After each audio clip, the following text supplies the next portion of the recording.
തികച്ചും എൻ്റെ അഭിപ്രായമാണ്. ഓഫ്കോഴ്സ് എൻ്റെ പേജിൽ എനിക്ക് എൻ്റെ അഭിപ്രായം പറയാനായിട്ട് പഞ്ചായത്ത് മെമ്പറിൻ്റെ പെർമിഷൻ വാങ്ങിക്കേണ്ട ആവശ്യമൊന്നുമില്ലല്ലോ. പക്ഷെ ഇത് ചില ആൾക്കാരുടെ പേജാന്നുള്ള രീതിയിൽ ഒരു എന്താ പറയുക, ചക്കാന്ന് പറഞ്ഞിട്ട് മാങ്ങാന്ന് കണ്ടിട്ട് കൊക്കെന്ന് പറഞ്ഞാൽ വരുന്ന ആൾക്കാർ കുറേ ടീംസ് ഉണ്ട്. പക്ഷെ അവരൊക്കെ കൊണ്ട് എനിക്കിപ്പോൾ ഗുണമുള്ളൂ കേട്ടോ. Thank you so much. അദ്ദേഹം കുറച്ച് കഴിഞ്ഞിട്ട് പറയാം എന്താണ് എനിക്ക് കിട്ടിയ ഗുണം എന്നുള്ളത്. പറഞ്ഞു വരുന്നത്, സീസൺ 5 ഏറ്റവും വൻ ദുരന്തമായിരുന്നു. അതിനകത്ത് ഫൈറ്റ് ഇല്ല, അതിനകത്ത് ഫ്രണ്ട്ഷിപ്പ് ഉള്ളൂ, അതിനകത്ത് മനുഷ്യത്വം കൂടിപ്പോയി എന്നൊക്കെ പറഞ്ഞിട്ടായിരുന്നു ആളുകളുടെ കമൻസ്.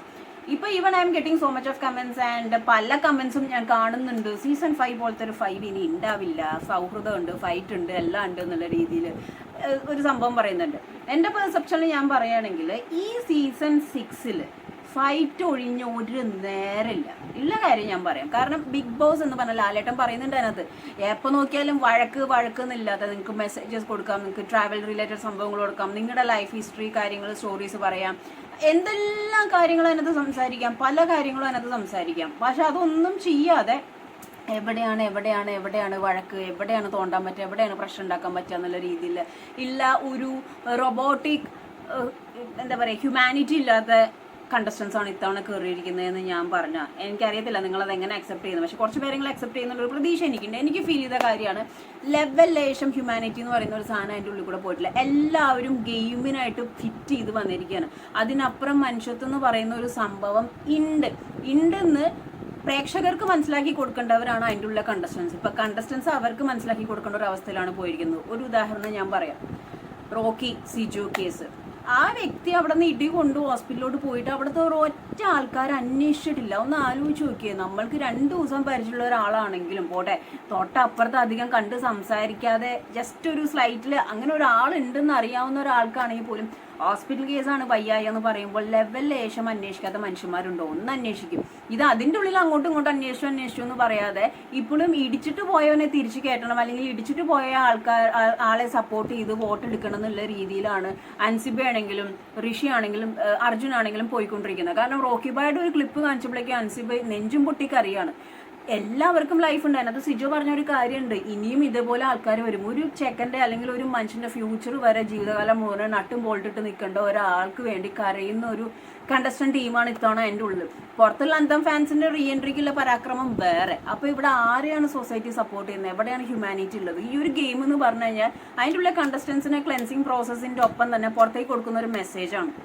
ഒരു വീടായ വഴക്കുണ്ടാവും, സ്നേഹം ഉണ്ടാവും, കളിയാക്കലുണ്ടാവും, ഇമോഷൻസ് ഉണ്ടാവും.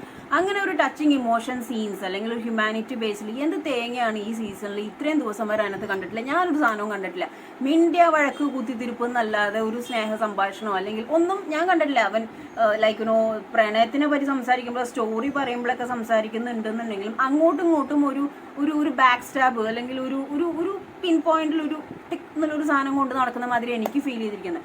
കഴിഞ്ഞ സീസണിൽ എന്ന് പറഞ്ഞു കഴിഞ്ഞാൽ വഴക്കുണ്ടായിരുന്നു, പക്ഷെ ഞങ്ങളത് പറഞ്ഞ് കോംപ്രമൈസ് ചെയ്ത് പോയായിരുന്നു. ബിക്കോസ് അതിൻ്റെ ഉള്ള ആൾക്കാർക്ക് ഹ്യൂമാനിറ്റി എന്ന് പറയുന്ന ഒരു മനുഷ്യത്വം എന്ന് പറയുന്ന ഒരു ശരണ്യൊക്കെ ഉണ്ട്. അല്ലാതെ ഒട്ടും ലെവലേശം അതിൻ്റെ ഒരു സംഭവം ഫീൽ ചെയ്യാത്തത് എനിക്ക് ജബ്രിക്ക് അങ്ങോട്ടും ഇങ്ങോട്ടും, ഈ ജബ്രി എന്ന് പറയുന്ന ആരാന്ന് മനസ്സിലായല്ലോ, അങ്ങോട്ടും ഇങ്ങോട്ടും. അല്ലെങ്കിൽ പിന്നെ ജാസ്മിൻ ഒരിക്കലും പറയില്ല ഞാനത് അത്ര കാര്യമായിട്ട് എടുത്തില്ല എന്നുള്ളത്. ഗബ്രിക്കാണ് ഇടി കൊണ്ട് പഞ്ചറായെന്നുണ്ടായിരുന്നെങ്കിൽ ഉറപ്പായിട്ടും അവിടെ ഫീലിംഗ് ആയനെ. ഈ സിജോ എന്ന് പറയുന്ന വ്യക്തിക്ക് ജീവിതകാലം മുഴുവൻ നട്ടും പോൾട്ടിട്ട് നിൽക്കേണ്ട ഒരു അവസ്ഥയാണ്. പ്രൊവോക്കേഷൻ ഗെയിമാണത്. അതിനകത്ത് പ്രൊവോക്ക് ചെയ്യാതെ പിന്നെ അവിടെ പോയിട്ട് തൂലുകൊണ്ട് തലോടാൻ പറ്റത്തില്ല. അവൻ പ്രൊവോക്ക് ചെയ്തുകൊണ്ടല്ലേ തല്ലിയെന്നുള്ള രീതിയിലായിരുന്നു ശ്രീരേഖയുടെ സംസാരം, ജിൻഡോന്റെ സംസാരമൊക്കെ. പക്ഷേ ഇത്തവണ സീസണിൽ എപ്പിസോഡിൽ വന്നു കഴിഞ്ഞപ്പോൾ ലാലേട്ടൻ സിജോന്റെ സൈഡാണ് റോക്കിക്കെതിരെ എന്ന് മനസ്സിലായപ്പോൾ അവർ നേരെ പാത്രം അങ്ങോട്ട് തിരിച്ചു.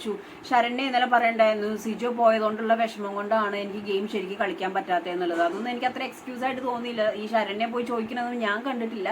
അപ്പൊ ആകെ മൊത്തം അടി ഇടി കടി. ജബ്രി തമ്മിൽ കടിക്കുന്നു, മറ്റേ റോക്കിയും സിജോയും തമ്മിൽ ഇടിക്കുന്നു, ബാക്കി കണ്ടസ്റ്റൻസ് തമ്മിൽ അടിക്കുന്നു. മാറ്റിപ്പിടിക്കാന്ന് പറഞ്ഞിട്ട് മാറ്റിപ്പിടിച്ച് അടിയും പിടിയും കടിയും മാത്രമേ ഇത്തവണത്തെ സീസണിൽ നടക്കുള്ളൂ. വഴക്ക് എപ്പോഴും വഴക്കായാൽ നമുക്ക് ഇഷ്ടാവോ എന്ന് ആലോചിച്ച് നോക്കിയാൽ നമ്മുടെ വീട്ടിലാണെങ്കിൽ 24 മണിക്കൂറും വഴക്കാണെങ്കിൽ എങ്ങനെ ശരിയാവുക? സോ ഈ മാറ്റിപ്പിടിക്കാന്നുള്ള ടാഗ്ലൈൻ ബിഗ് ബോസ് ഇട്ടെങ്കിലും അതിൻ്റെ ഉള്ള കണ്ടസ്റ്റൻസിന്റെ കയ്യിലാണ് ബാക്കി ലൈഫ് ഇരിക്കുന്നത്. ഈ ഒരു മൊമെന്റ് വരെ ഞാൻ അങ്ങനെ ഒരു ഇമോഷൻസ് അല്ലെങ്കിൽ ആ ഒരു രീതിയിലുള്ള സംഭവം ഞാൻ കണ്ടിട്ടില്ല. ഈ ഗെയിമിന് അപ്പുറം ഹ്യൂമാനിറ്റി എന്ന് പറയുന്ന ഒരു സംഭവം ഉണ്ട്. അതുപോലെ പുറത്ത് കിടന്ന് കുന്തളിപ്പ് കാണിക്കുന്ന അന്തം ഫാൻസിനോടും കമന്റ് ഇടുന്ന ആൾക്കാരോടാണ് ഞാൻ പറയുന്നത്. ഞാൻ സീസൺ 1 തൊട്ട് തുടങ്ങിയപ്പോൾ പറയുന്ന കാര്യമാണ്.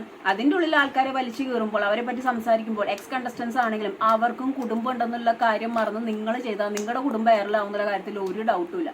ഈ സീസൺ ഇതേവരെ കാണിച്ചു വെച്ചതിൽ എനിക്ക് യാതൊരു വിധത്തിലുള്ള ഒരു അനുസരണ ഉള്ളതായിട്ടോ അല്ലെങ്കിൽ ബ്രേക്ക് റൂൾസ് റൂൾസ് അറഞ്ചും പുറഞ്ചും ചെയ്യുക. ഇത്രയും ക്യാമറാസും കാര്യങ്ങളുണ്ടെന്ന് മറ്റൊരു ആക്ഷൻ ഇല്ല നുണ പറയുക, ഓർമ്മയില്ല എന്ന് പറയുക. കളിക്കാൻ വന്നിട്ട് മറ്റുള്ളവരെ കളിപ്പിക്കുന്ന രീതിയിലുള്ള ഒരു ഗെയിം ഷോ ആയിട്ടാണ് ഇതുവരെ തോന്നിയിരിക്കുന്നത്. എൻ്റെ പേഴ്സണൽ അഭിപ്രായമാണ് കേട്ടോ. നിങ്ങളുടെ അഭിപ്രായം എന്താണെന്ന് കമൻറ്റ് ചെയ്യുക. ഈ കമൻറ്റിൻ്റെ ഇടയിൽ പുട്ടിന് തേങ്ങിയിട്ട മാതിരി വിഷ്ണുവിനെ ഹഗ് ചെയ്തു, വിഷ്ണുവിനെ ഇപ്പോഴും ഞങ്ങൾ വിഷ്ണുവിനെ കണ്ട ഹഗ് ചെയ്യും. നിങ്ങൾക്ക് എന്താണ് എന്നെ ബുദ്ധിമുട്ടെന്ന് എനിക്ക് മനസ്സിലാവുന്നില്ല. നിങ്ങൾക്ക് ഹഗ് ചെയ്യാൻ പറ്റാത്തതുകൊണ്ടാണോ, അല്ലെങ്കിൽ നിങ്ങൾ ഹഗ്ഗിന് കൊടുത്തിരിക്കുന്ന ഒരു അർത്ഥം വേറെയാണോ, ഒന്നും എനിക്ക് അറിയാൻ പറ്റുന്നില്ല. കാരണം സീസൺ 6 പറ്റി സംസാരിക്കുമ്പോൾ നിങ്ങൾ സീസൺ 5 സംസാരിച്ചുകൊണ്ടിരിക്കുന്നത്. അപ്പോൾ 2024 പൊട്ടക്കിണറ്റിലെ കുറെ തവളകൾ എവിടെന്നോ അഴുക്കിച്ചാലി കൂടെ വന്ന് ഇതിനകത്ത് വന്ന് കിടക്കുന്നുണ്ട് കമന്റ് ബോക്സിൽ. അതുകൊണ്ട് നമുക്ക് വിഷമമൊന്നുമില്ല. കാരണം എന്ന് വെച്ചാൽ എല്ലാവരെയും കൺവിൻസ് ചെയ്യാൻ നമുക്ക് പറ്റത്തില്ല.